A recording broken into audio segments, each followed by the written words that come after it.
Hey everyone, this is Reginald from solomid.net and this is my Shaco tutorial. In this tutorial I'm going to go over everything about Shaco. In my opinion, he is one of the best junglers in solo queue and one of the best gankers as well.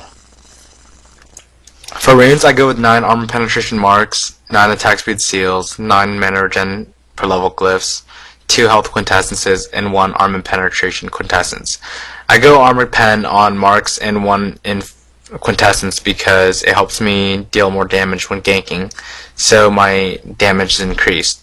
Attack speed seals for increasing my or lowering my jungle time and jungling faster, and mana regen glyphs in case people gank me and I don't have golem or any buffs, so I'll just drop boxes and farm slowly.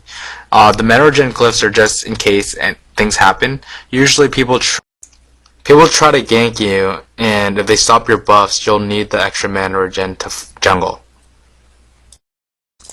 For masteries, I go 2109, maxing in the offense tree with Havoc, and putting 1 into utility mastery in the utility tree.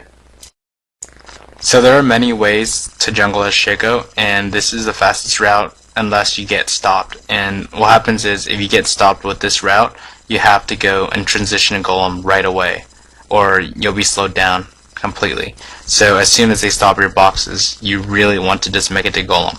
So you have 2 options now. If your teammates help you, you can save 1 potion, so I'd rather have that, so I'm going to ask them to help me.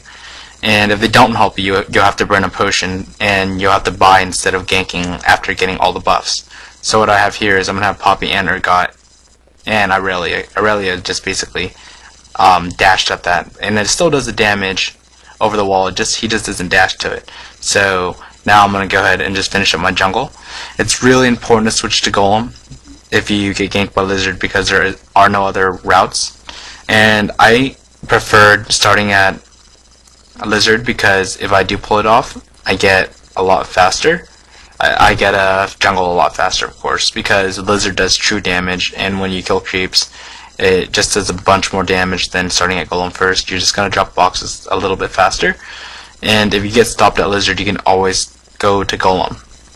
You can start at lizard at many ways. You can put all your boxes in the lizard brush or put 2 at the golem brush. It's more effective and faster if you put 2 boxes at the golem and go for it, but if they stop you, you have to transition golem. Whereas if you put all your boxes in the lizard brush, then you can stop them from completely taking your lizard.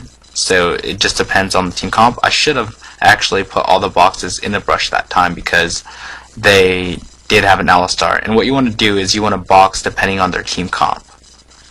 So what I'm doing now is I just finished my runes, and getting buffed the buffs, so I'm gonna go ahead and gank Malzahar because I want to burn in summoners, and you have to be able to understand that when you gank, you can gank for summoner spells or gank for the kill, and now I'm ganking to make him burn his summoners because I knew that even if I were to blow Ghost right there, I wouldn't have been able to kill that Malzahar because he had Flash. So it would have been a big waste of Ghost, and it would basically lower my chances of ganking and getting another kill if my summoner was down. So what I'm doing now is I'm going to go ahead and just back up and farm and go back to gank him after that because I just burned his Flash and he has no escape now. That's really big. So you need to differentiate between a kill and an unkillable, of course. That was unkillable because he had Flash, and he's full HP, so I knew that he was going to come back. So I'm going to go ahead and just gank him now when he doesn't have summoners up, and I get the kill because I burnt the summoner the first time.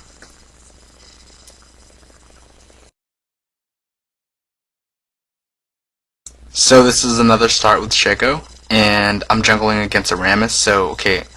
Jungling with Shaco depends every single time. It's completely different because you want to mix it up every time, so this is what you're going to have to learn on your own, but I'm going to give you guys an example. So when you're jungling against a Rammus isn't that fast of a jungler, and he's pretty vulnerable to gank when he uses defense curl to basically jungle. Because what he does is he uses defense curl to jungle, and when it's off, he's really squishy. Since I'm jungling against a Rammus, I know for a fact that I can counter jungle him, and I'm going to try to get this red to gank him. But again, they do have a Scion and a Blitz, so I'm putting all my boxes in there to try to fend off their gank. But again, if Blitz pulls someone, of course they're going to die.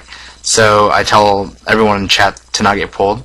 But the thing is that this cannon does get pulled, and he didn't think that the pull would go through the boxes, but it actually does. So the box doesn't act as a ward, like how you can drop a ward and fend off blitz pull.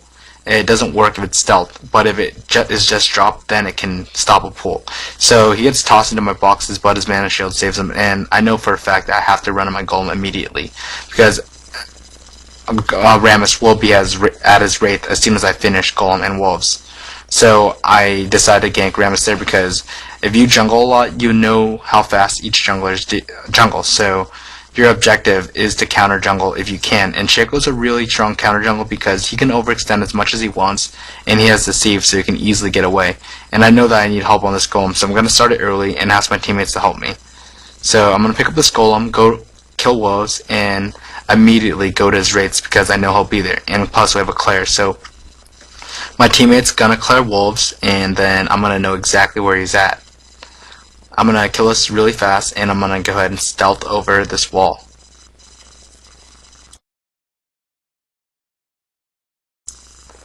So I stealthed over that wall, and what I did was I walked directly behind the wolf and hit it in the back for 20% more damage plus a crit. So it's basically 40% actually more damage, and that's a lot of damage.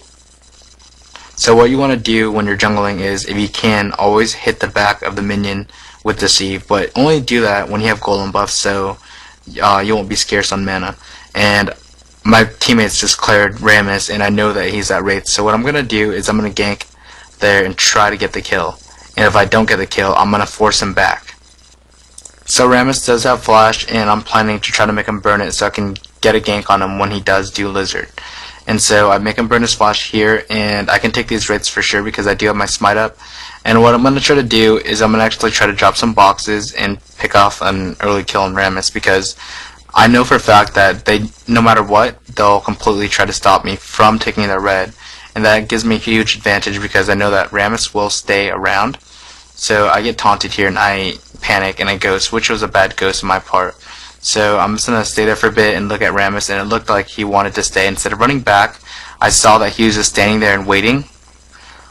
So what I did was I decided to put 2 boxes just by analyzing him standing over there. I knew that he didn't want a blue pill, because usually if people wanted a blue pill, they'll just walk back to the tower and blue pill right away. I saw that Claire, so I dropped away from the range of the Claire, and I dropped 2 boxes there, and I pick off the kill on Rammus.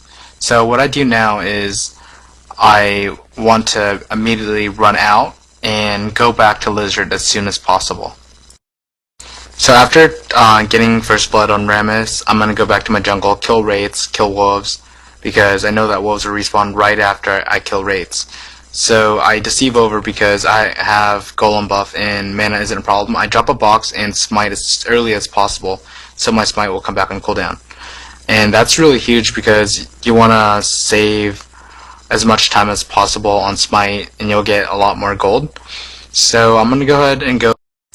So I'm going to go to wolves now and do them, and as I walk over there I see Rammus because my teammates clear him, and I look at his items and I came to the conclusion that he isn't able to do red because as the game goes longer, Lizard and other buffs get stronger and stronger and they get more HP.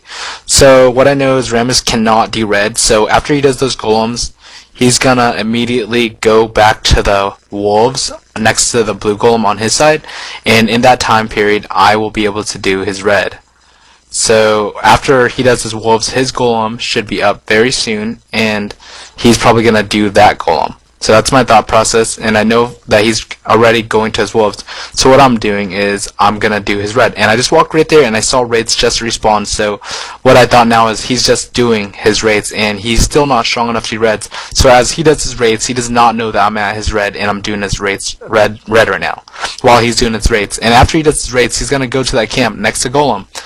So that's my thought process while I'm playing. And after I take this red, I'm going to go ahead and go back to my jungle, and I'm going to buy first, then I'm going to go and I'm going to go gank because I just got red buff. I have enough to buy Madreds and boots. So far I've taken wraiths from Rammus and red, and I've gotten a kill.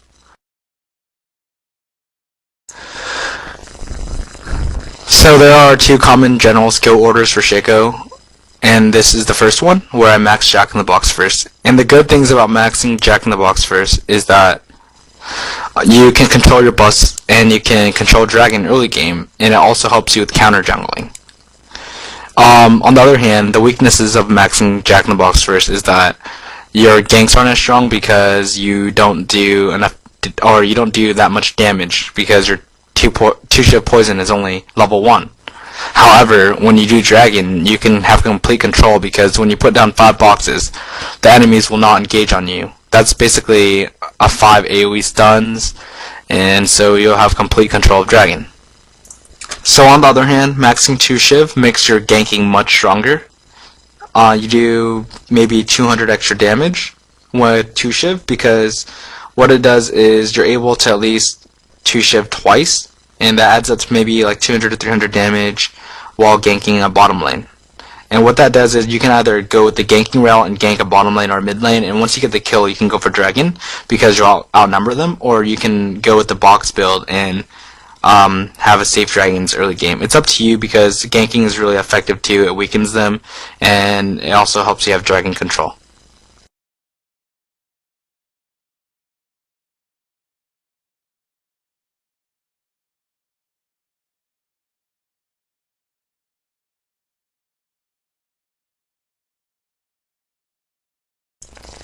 So here, I'm going to set up for dragon. Usually takes me a minute and a half or two, but at the same time, I am looking at the map, I am looking for ganks, and I have golem buff up, so I'm going to go ahead and just use my mana and try to harass Blitzcrank, because when I set up for dragon, I want bottom lane to be as low HP as possible, so I get every single advantage.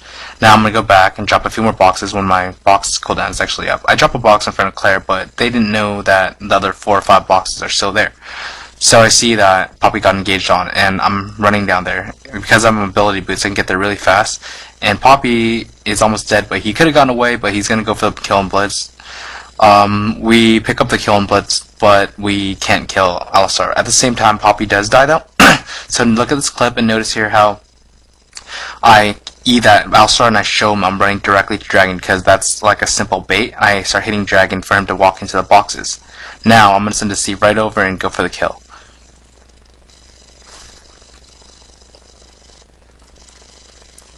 So after securing that kill, I dropped another box at that left entrance where Warwick, their jungle, can possibly run at us. And now I have 2 boxes, and it's going to hit the person that's going to run in.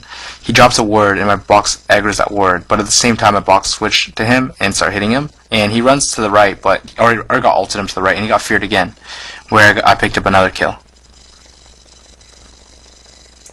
So here's the second part of another dragon clip where I set up boxes. So I'm just going to go ahead, and I knew that I was going to go buy soon, and I just ran in there, check what works doing, and I drop a couple boxes. Then I know for a fact that dragon's respawn soon, so I know for a fact that dragon has a 6-minute cooldown. All the other buffs have 5-minute cooldowns, and I think that the rates and everything has a minute and 30-second cooldown. So I have that all in my mind, and and a good thing to do is to keep track of it is basically to type it out as you kill it. So as soon as you kill dragon at like 15:15, you want to type in 15:15, so you know that 6 minutes later it'll respawn.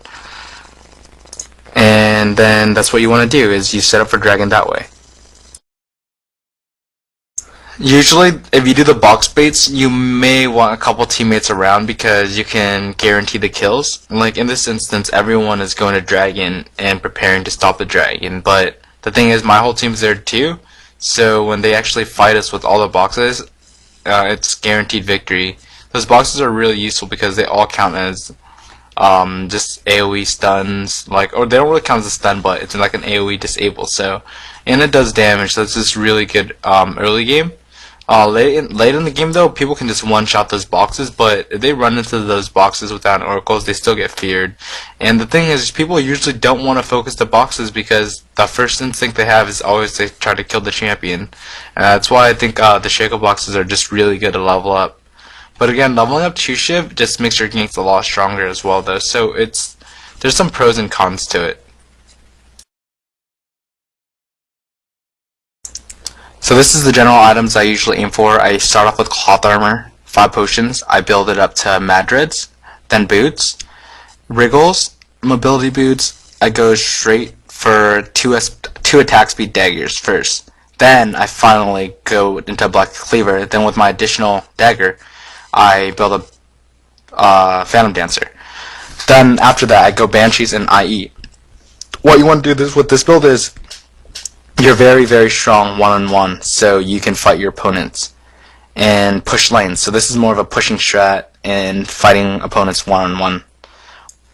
In this clip, I'm going to show you guys the importance of pushing with Shaco. So this is what I generally do. It's commonly known that Shaco isn't very strong in team fights because he can get focused down really easily. Well, the truth is that is correct. So what I do is I generally just push with Shaco, and if they want to push, then hopefully I can push faster because I have a hallucination. So notice how that Anivia just used her teleport to teleport top to stop that push in the middle of a team fight. And I'm going to go ahead and pick up the red now. And the important thing is that I always have their buffs on timers. When you're jungling, you need to know red is 5 minutes, and after you kill the red or after they kill the red, you should be able to understand and know when the red is up. So I go ahead and pick up the red, and now I see that they're still pushing. So what I'm going to do is I'm going to go ahead and run straight down bottom, and Anivia just teleported top, so I'll be way ahead of her. And now I'm stopping those creeps so they can't push mid. And they walk middle and they try to backdoor without creeps, so they kill the towers really slow and they just got initiated on. And remember, Anivia was still top because she teleported up there, so it's a 4v4, and I'm going to go run in there and it'll become a 5v4. So notice the importance of pushing. So after we kill them here and catch them, what I'm going to do is continue to do the same thing, but this time Anivia does not have teleport. So what that means is they're going to need someone to defend. So after just picking them off, we can easily do Baron, and that's what we're going to do. Pushing is a very valid strategy with Shaco that I hardly ever see anyone, and it's mostly commonly used when you're behind.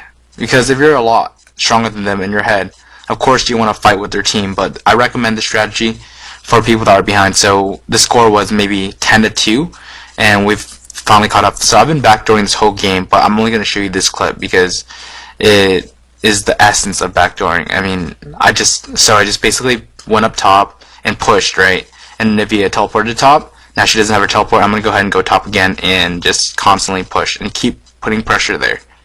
Because the more pressure I put, the better it is. Shaco is not equivalent to an Anivia in a team fight. He is more of an assassin. And the truth is that against their team, they have a Rammus and an Anivia. So what they can do is they can taunt me, they can slow me, and I can't really do much in a team fight unless Kennen engages on them. So I'm going to go ahead and do the same thing I've been doing, and I'm going to stay top and constantly apply pressure and constantly push. And they're going to always send someone top because they don't want to lose towers that are free. Basically, a free tower is just letting them kill it. So I noticed that they got engaged on middle, and they understand that I'm top, so what they're doing is they're just trying to avoid it and just run away as long as possible. The longer the other team chases him, the more damage I can do to their building. So now I see that Anivia is top, and I run immediately down to try to engage on a fight with them. I'm just going to stay top and apply a little bit more pressure though, and because I saw Anivia back out and go around, so what that meant was she wanted to trail on middle to fight and team fight, and that's their objective right now because they have bottom inhibitor, and what they really want to do is just constantly apply pressure to us. But at the same time, I'm keeping Anivia at bay and I'm keeping her top. And now I see them, they're trying to push without Anivia, and remember, I made the Anivia use teleport, so it's down. I dropped those boxes there, so it fears Anivia, so it even takes her longer to get back down. Notice how I made a trail box in the jungle, so she walks down there and she hits a box and gets feared. So I'm going to go ahead and engage on this fight 5v4 without Anivia because they don't think that I'm here still. They still thought that I was top. I go back to base, and it's a 5v4 fight, and from being 10-2, we got a lucky Baron, and now we're back in the game because of pushing Shaco. And that strategy is really commonly used when you're down. But I never see Shaco's use it at all. They always go for a gank. Shaco's not only a strong ganker, but he's a really strong pusher too because he can gank and he can push without dying, but mainly he can push forever without dying. Even if they have an Oracles, it's still really hard because it deceives like a flash, or a little bit longer if you jump through terrain. So that's pretty much it in the pushing sense, and To learn this strategy, you'll have to really just be able to gauge and understand the game. And how to practice is just play a lot of Shaco games and understand pushing. Alright, now essentially this build is probably the exact same, and the thing is that I just wanted to show you guys the same items, but instead of a Banshees, a Guardian's Angel. In my opinion, I would use Banshees against maybe a stronger caster team, and Guardian's Angel against a higher physical damage team. And what Guardian's Angel does is just makes you really strong. You can run in there and just chase straight off after their AD carry. With Banshees, you want to just stay a little bit back, wait until people get focused, then you can go in and you wouldn't have to worry much. And that's pretty much it. Here I'll be showing you guys how I team fight. So you always want to drop boxes when people are pushing. So I'm dropping a box right there in case they flash up to me and they'll get feared. So now you always want to stay in back and focus the closest target unless their carry is open to be attacked. So I run in as I saw Kennen run forward because I knew that he was going to cast his ultimate. And the big thing about that is since Kennen's ultimate disables people, it allows me to do as much damage as possible. So what that does is I can freely attack and on the same time not be focused. That's really huge. You never ever want to run in directly as Shaco, but you want to always follow up at the correct time. You know, sometimes when you're playing against different comps, you might even want your teammates to soak a little bit of damage first before going in. It depends on every single comp that you're playing against. In this case, though, Rammus is on front trying to taunt someone, Sion is trying to stun someone, and Anivia and Urgot just stays back to do damage. So what I did was I waited till Singe got stunned and he tossed Sion back. I just focused Sion, and there you go. So it just varies depending on team comps, and you'll learn that from playing multiple Shaco games.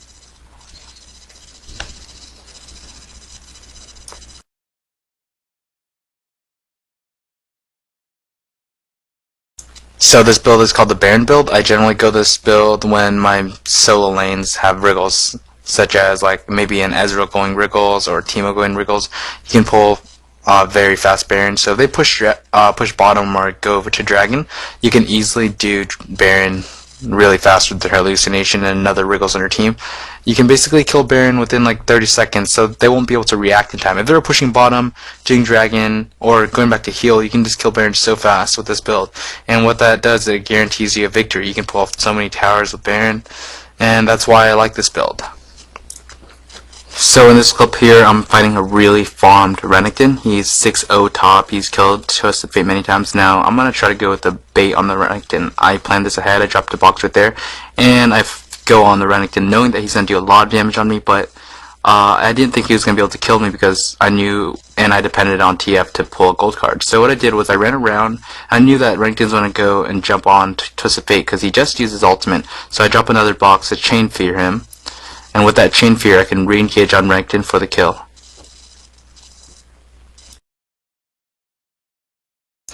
This build here is a hybrid build, and you've noticed lately that I either go mobility boots or berserker greaves and automatically wriggles every time. I think wriggles is an essential item.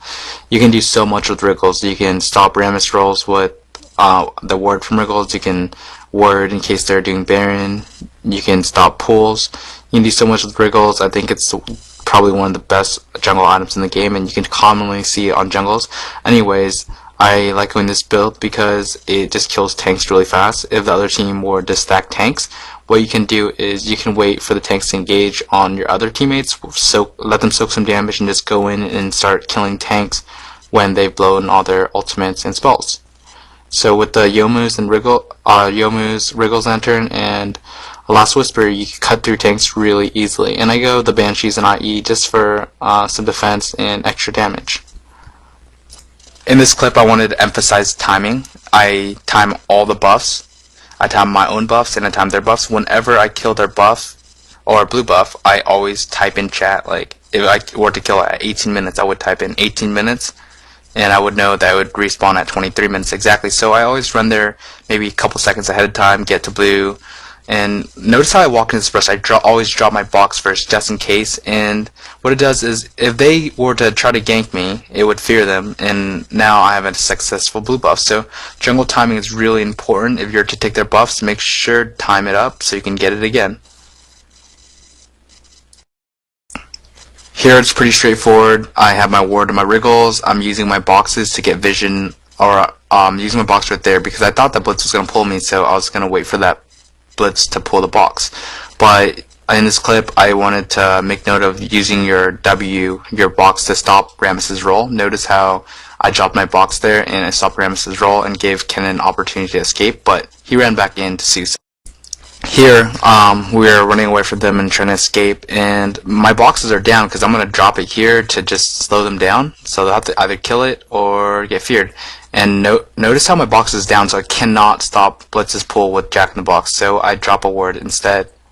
And W can stop Blitz's pull just when it drops, but when it goes invisible, it doesn't stop Blitz's pull anymore.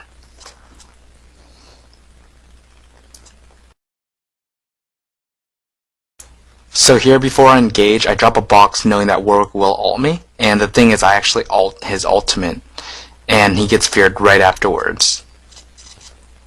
So this is proper use of using Shaco's ultimate and using a box. You can totally tell when the Warwick's gonna ult you, so you can easily just drop a box down, and what it does is it stops his ult midway. So here, I just finished stealing some of their jungle creeps, now I'm running away from the Blanc. I run to some mushrooms and I'm like, crap, so I have to deceive down a Baron, but I know that LeBlanc's still going to chase me. So I run to another mushroom, unfortunately, and I'm just going to run to the left. I decide to drop another box, and I can hear LeBlanc using his Q, so he does his 2 W's, and he just uses another W here. I ultimate to dodge his Q, and I trail my image behind me on purpose to dodge his chain, so if he was shooting at me, I would miss. So the last few clips I have been explaining how to use Shaco's ultimate to dodge things, and it can practically dodge most things. It takes you out of the game for like maybe half a second to 1 second, and you don't take any damage. You can dodge this ult if you know the timing on it. You can dodge Ash Arrow if you can anticipate it. You can basically dodge almost anything. You can even dodge Garen's ult, or even Garen Q, which I've shown in multiple cases of my other videos. And in this case, I'm going to dodge the last tick of Ignite. And the thing is that dodging the last tick of Ignite is very, very easy because it has 5 ticks, and once the thing goes to 1/5 of a bar, you cast your ult. Rather than casting it midway of the night, I cast it on the last tick for it to be a really easily dodged, instead of just clicking it midway and it might not dodge a tick. If you just press it, it won't just dodge the Ignite tick. You have to time it correctly. Anyways, thanks for watching my tutorial, and please subscribe. You can go to solimit.net to check out my full guide. I have text and videos there, and thanks for watching.